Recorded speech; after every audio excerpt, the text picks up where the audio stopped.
우리 그 시편 23편 1절에서 6절까지 말씀이었죠. 예, 근데 오늘 6절 말씀인데 6절 한번 같이 읽어보겠습니다. 시작. 내 평생의 선하심과 인자하심이 반드시 나를 따르리니 내가 여호와의 집에 영원히 살리로다. 아멘. 네. 1절은 뭐라 그랬죠? 예, 여호와는 나의 목자시다. 나의 목자, 나는 부족함의 지배를 받지 아니하고, 즉 부족함의 통치를 받지 아니하고 여호와의 지배, 여호와의 목자 대신 여호와의 통치를 받을 것이다. 이렇게 말씀드렸죠? 예, 여러분 정말 우리가 여호와를 나의 목자로 모시고 나의 왕으로 모시고 살아가는 우리의 삶인지 한번 뒤돌아보라 그랬어요. 정말 내가 나의 목자, 나의 왕, 나의 통치자는 하나님이십니까? 네. 자, 여호와가 나의 목자된 사람들, 하나님은 목자된 그 하나님께서는 어떻게 우리를 통치하고 계시는가가 2절부터 5절까지의 말씀입니다. 근데 2절을 어떻게 우리 한번 이거 암송해 볼까요? 그가 나를 푸른 풀밭에 누이시며 쉴 만한 물가로 인도하시는도다. 자, 네, 2절. 그래서 그 말씀은 뭡니까? 여호와는 나를 어떻게 푸른 풀밭, 양에게 가장 좋은 것을 주신다는 거죠. 양에게 그냥 마른 풀밭이 아니에요. 푸른 풀밭으로 인도하셔서 그가 먹이는 것뿐 아니라 누이신다 그랬잖아요. 누이신다는 건 양은 아무데나 눕지 않습니다. 아무데나 안 눕고 자기가 먹고 배부르고 편할 때, 믿을만 할 때, 그럴 때 눕는다 그래요. 그러니까 양을 얼마나 하나님께서 좋은 곳으로 인도해 주시, 좋은 것을 주시는지 알겠죠? 그리고 쉴 만한 물가로 인도하신다. 그것도 어떻게 했어요? 물도 그냥 막 흐르는 물에 안 먹는다 그랬죠. 거긴 물에 빠져 죽습니다. 양들은. 그래서 잔잔한 물가로 인도하셔서 그에게 가장, 그러니까 어디로 인도하신다? 하나님께서는 그 양을, 목자는 양을 가장 좋은 곳으로 인도하십니다. 우리의 인생에 있어서 하나님은 좋은 것, 나에게 가장 좋은 곳을 주시고 나에게 가장 좋은 곳으로 인도해 주신다. 이렇게 말씀하셨습니다. 3절 시작. 내 영혼을 소생시키시고 자기 이름을 위하여 의의 길로 하시는도다. 그렇죠? 그러니까 하나님은 우리를 우리의 소생시킨다 그랬죠. 영혼을 나의 영혼을 나의 정체성을 회복한다는 거예요. 우리가 그 탕자처럼 아버지를 떠나 산다 할지라도 하나님은 다시 아들의 위치로 또 허락하시는 것이죠. 하나님이 인도하십니다. 정체성을 회복시키고 어디로 간다? 의의 길.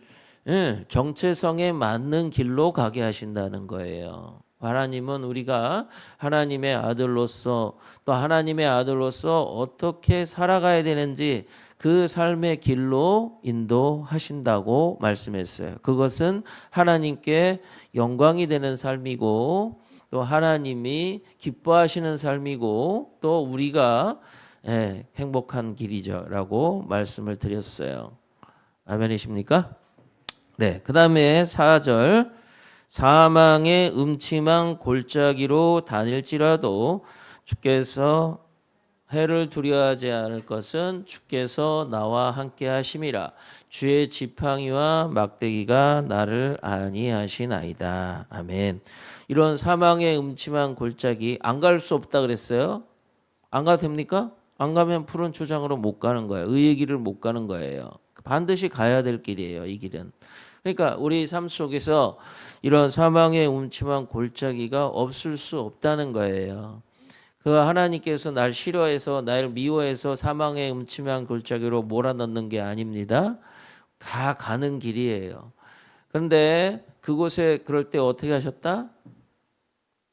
주께서 나와 함께 하신다는 거예요. 그전에는 인도하셨는데 함께 하신다는 것입니다. 근데 하나님이 함께 하심으로 두려움 없이 안위함을 받는다고 그랬어요. 하나님이 함께 하셔서 그의 지팡이와 막대기로 적을 막아주시고 나를 인도해 주시고 교정해 주시고 그렇게 해서 가기 때문에 그런 사망의 음침한 골짜기도 우리는 통과할 수 있다. 두려움 없이 나아갈 수 있다. 그랬어요. 그 다음에 그게 뭐다? 여호와 하나님이 나의 목자된 또 삶이라는 거예요. 주님이 나의 목자가 되면, 주님이 나의 통치자가 되면 하나님이 이런 위험한 그런 두려움이 있는 곳에서도 두려움을 이길 수 있도록 주님이 함께 하시고 지팡이와 막대기로 우리를 안위하신다고 말씀하셨습니다. 그다음에 5절 내 원수의 목전에서 내게 상을 차려주시고 기름을 내 머리에 바르셨으니 내 잔이 넘치나이다 그랬어요. 그러니까 원수들 아까 말한 두려움 그런 위험 이런 뿐만 아니라 원수들의 목전에서 상을 차려주셨다. 이 말은 뭐냐면은 원수들이 막 전쟁터에 있다 할지라도 전쟁터에 있다 할지라도 그런 거죠.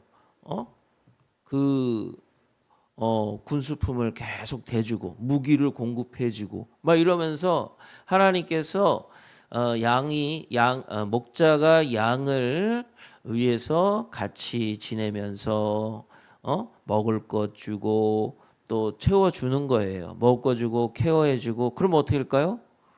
이렇게 표현하더라고요. 대접받는 삶을 살게 하신다네. 하나님이 그런 원수의 목전에도 우리를 대접해 주신다는 거예요. 손님을 대접하듯이 우리를 깍듯하게 우리를 대접해 주시고 그래서 이걸 뭐라 해요? 좋은 놈의 삶이다. 이렇게 좋은 놈을 좋은 놈 어디서 많이 들어봤는데 그래서 존귀함을 하나님께서 받게 하신다는 거예요. 원수들 앞에서도. 그죠? 그래서 우리가 그런 성경 구절, 성경의 내용들을 보면 다니엘 같은 경우, 그죠? 그런 사자들 앞에서도 하나님께서 그를 존귀하게 여기셔서 사자들의 입을 틀어 막으시고, 그렇지 않습니까? 그렇게 하나님께서 우리를 대접하신다. 또 기름을 내 머리에 부으셨죠? 왜 부었다고요? 나를 치료해 주시고 나를 케어해 주시는 거죠. 감염을 막아주고 또 해충을 막아주는. 그러니까 하나님은 우리가 평안할 때뿐만 아니라 위기 상황 또 어떠한 적들이 원수가 나를 죽이려고 하는 그런 상황 속에서 나를 떠나지 아니하시고 나와 함께 하시고 나를 보호하시고 나를 인도해 주신다고 또 깍듯하게 대접해 주시는 그 하나님이 바로 나의 목자 되신 하나님이십니다. 그걸 믿으십니까? 저는 이렇게 처음에 이렇게 우리가 예수 믿을 때 신약의 말씀을 듣고 예수를 믿죠. 그죠? 예수님에 대해서. 그러나 예수님 믿고 나면은 각자 하나님이 어떤 분이시라는 생각이 다 달라요. 하나님은 이런 분이다. 하나님은 저런 분이다. 자기가 생각하는 하나님. 그래서 자기 집안에서 어떻게 부모님과 살았느냐에 따라서 내 아버지에 대해서 하나님에 대해 오해를 한단 말이에요. 근데 그냥 구약의 말씀들은 참 이 하나님이 어떠신 분이신지에 대해서 구체적으로 야 네가 생각하는 하나님 그런 하나님 아니야. 예? 우리는 어떻습니까? 집안에서 보탬이 되고 뭐 공부를 잘하고 이러면은 뭔가 집안에 보탬이 되면 막 좋아하고 부모님이 그럴 수 있잖아요. 그러나 쓸모가 없고 여자고 막 이러면은 학교도 안 보내고 옛날에는 막 그랬단 말이에요. 저희 누님도 공부를 잘했는데 대학교 가지 말라고 막 그러셨어요. 우리 아버지가. 그래서 우리 누님이 아주 그걸 반대하고 알아서 막 가버렸지. 그때 고등학교도 인문계로 가고 그때 제가 저거 막 기억이 나는 이유가 있어요. 그래서 그렇게 됐는데 하나님이 그런 분이라고 생각한단 말이에요. 오해를 한단 말이에요. 근데 구약의 말씀은 하나님이 어떤 분이신지 이렇게 구체적으로 알려주시는 거예요. 구약의 이런 시편의 말씀들을 들으면서 하나님이 내가 생각하는 하나님이 아니네. 하나님은 날 위해 막 십자가를 달려 죽으라 막 이러면서 말씀하시는데 그것이 그냥 막 나를 전사처럼 키워서 하나님이 써먹으려고 이러는구나 막 이런 생각을 할 수도 있어요. 예수님이 자기를 부인하고 자기 십자가를 막 지라 그러면은 근데 하나님 어떻게 하신다고요? 그런 상황에서도 너희와 함께 하신다고 말씀하시고 나를 보호하시고 지키시고 인도하시고 또 하나님께서 좋은 것으로 먹이시고 인도해 주실 것이라는 말씀을 저는 이렇게 구약의 말씀들을 통해서 알아가서 너무 좋아요. 이렇게 여러분 이렇게 새벽 예배를 하면 성경에 내가 생각하지 못했던 내가 보지 않았던 그런 말씀들도 계속 한단 말이에요. 왜냐하면 이게 매일 성경이 구약, 신약 다 전체를 다 얘기를 하기 때문에 그래서 저는 너무 좋습니다.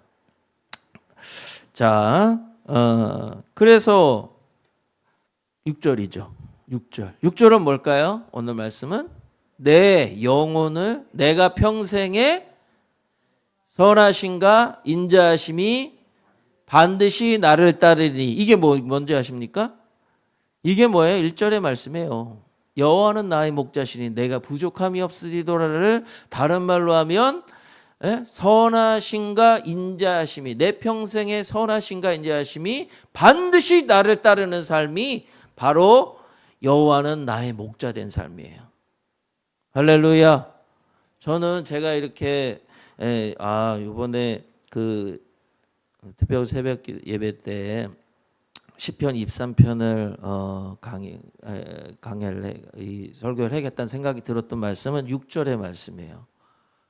내 평생에 선하심과 인자하심이 어떻게? 반드시 나를 따를 것이다. 아멘. 참 살면서 우리가 예수님을 믿고 살면서도 두려움이 있어요. 두려움이 있단 말이에요. 인생에 대한 두려움. 제가 좀 부모님 이렇게 연세 많으시고 또 요양원에 가시고 그런 걸 보면서도 나는 저 나이 되면 어떻게 하나 뭐 그런 얘기를 우리 이정혜 집사님하고도 몇 번 나눴는데 참 앞으로의 길이 막 두려워. 막 어떨 때 보면 내가 저 상황에서 나도 저렇게 나는 어떻게 할까? 내 몸을 못 가누는 그런 상황 속에서 나는 어떻게 할까? 진짜 병원에 가서는 깜짝 놀랐어요. 우리 아버님이 링겔 꽂았다 막 일어나서 집에 간다고 막 그래가지고 막 링겔은 꽂혀 있지 막 본인은 여기가 왜가 왜 있냐 그러면서 나가서 막 근데 막 묶어놓고 막 나도 저럴 거 아니야 막 이런 생각들 이런 두려움 더 앞으로 나 어떻게 할까 이런 생각들이 있었는데 하나님이 이 시편 26편 23편 6절에 뭐라 그래요?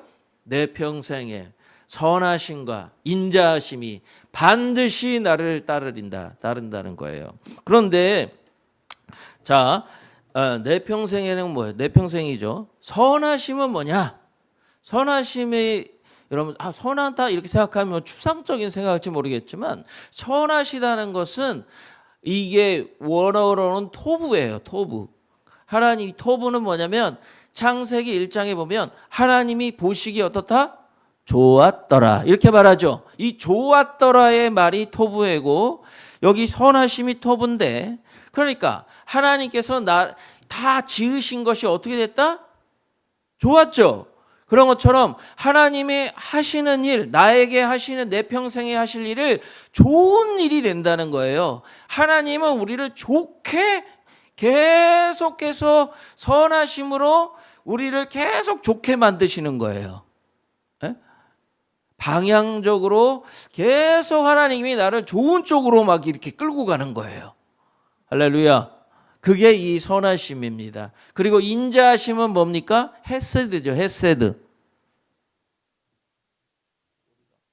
헤세드는 뭐죠? 헤세드는 언약, 그죠? 약속 안에, 언약 안에서 어떤 삶입니까? 제가 지금 스피커를 안 킨 것 같아. 밖에 스피커를. 요쪽 가서 좀 한번 눌러주세요. 스피커 혹시 안 켰나 한번 보시고. 네. 저만 이러는 거죠? 아니 거기서 보면 들려요?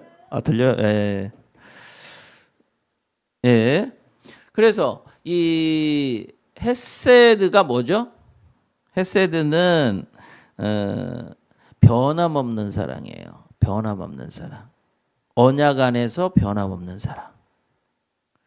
그냥 사랑이 아닙니다. 언약 안에서 변함없는 사랑. 즉 하나님께서는 계속해서 우리를 좋게 만드시려고 좋은 것을 계속 좋게 만드시려고 모든 방향을 그렇게 만드시는 거예요. 우리가 사망의 음침한 골짜기로 왜 간다고요? 의의 길, 좋은 길, 푸른 초장으로 인도하기 위해서 가는 거잖아요. 그러니까 우리가 원수들이 있고 두려운 것들이 있고 위험이 있다 할지라도 하나님은 그 상황 속에서도 계속 좋은 길로 우리를 인도해 주시고 좋게 되게 하기 위해서 그렇게 우리를 만드시는 거예요. 그러니까 우리가 지금 이 땅에서 당하는 일들이 있을 수 있고 괴로움이 있을 수도 있고 위기가 있을 수 있잖아요. 그런 상황 속에서 어떻게 한다? 하나님께서 나와 함께 하셔서 나를 좋은 곳으로 계속 그 모든 것들이 합력하여 선을 이루게 하신다는 것입니다. 할렐루야. 예, 그뿐만이 아니라 인자하심은 뭐예요? 하나님은 지속적으로 사랑하시는 거예요. 우리를 끝까지 사랑하시는 거예요. 비록 루시 그 시어머니가 아무것도 자기에게 줄 수 없다 할지라도 자기가 목숨을 바쳐서 그 시어머니를 섬기죠. 그런 것처럼 하나님은 우리에게 변함없는 사랑으로 지속적으로 우리를 도와주시는데 어떻게 합니까? 평생에 그렇게 하신다는 거예요. 그런데 여기 말씀이 잘 보시면 우리가 읽으면서 그 말씀을 잘 모를 때가 있어요. 어떻게 해요? 반드시 나를 어떻다? 따른다고 말을 해요. 따른다는 말의 뜻은 뭐냐면 이 따른다의 말의 뜻은 추격하다 이런 뜻이에요. 여러분 내가 살아가는데 내 평생 살아가는데 선하심과 인자하심이 나를 추격해. 그렇다는 뜻인 거야. 나를 뒤따른다는 말이 나를 추격해. 그래갖고 왜 추격해? 날 잡으려고. 두려움이 날 잡는 게 아니에요. 원수가 날 잡는 삶이 아니라 나의 삶은 선하심과 인자하심이 나를 잡으러 오는 삶이에요. 어떻습니까? 사는 게 행복해요? 안 행복해요? 행복할 수밖에 없어요. 기대가 돼요? 안 돼요? 기대가 되죠. 왜냐하면 선하심과 인자하심이 나를 추격해 오니까. 그리고 추격만 하는 게 아닙니다. 이런 뜻을 가지고 끝까지 따라가 붙잡는다는 거예요. 하나님의 이 선하심과 인자하심은 끝까지 나를 따라잡습니다. 목자는 양을 포기하지 않습니다. 끝까지 찾아가는 거예요. 양 9마리가 우리 안에 있어도 한 마리 잃어버린 양을 위해서 양을 찾기 위해서 하나님은 끝까지 그 양을 찾기 위해서 가신다는 건 놔두고서 99마리를 놔두시고 한 마리 양을 잡으러 끝까지 추격해 오시는 분이 바로 우리 하나님이에요. 무슨 사이코야? 그렇게 그게 말이 아니에요. 그 말씀이 아니라 진짜 하나님이 이렇게 추격하고 끝까지 따라가 붙잡고 도망할 틈을 두지 않는 그런 것이 뭐예요? 나를 따르니 이 따른다는 말입니다. 너무 행복하죠? 저희 말씀들이 너무 행복해요. 진짜 말씀을 읽으면 우리가 이렇게 묵상을 하면서 정말 하나님이 날 이렇게 사랑하시는구나. 그래서 이렇게 어떻게 말합니까? 내가 여호와의 집에 영원히 살겠다 이렇게 말하는 거예요. 여러분 교회에 영원히 사는 게 아니에요. 이 얘기는 성전에 영원히 산다는 게 아닙니다. 그 영원히 살면 뭐예요? 하나님이 함께 하시지만 아무 소용 없잖아요.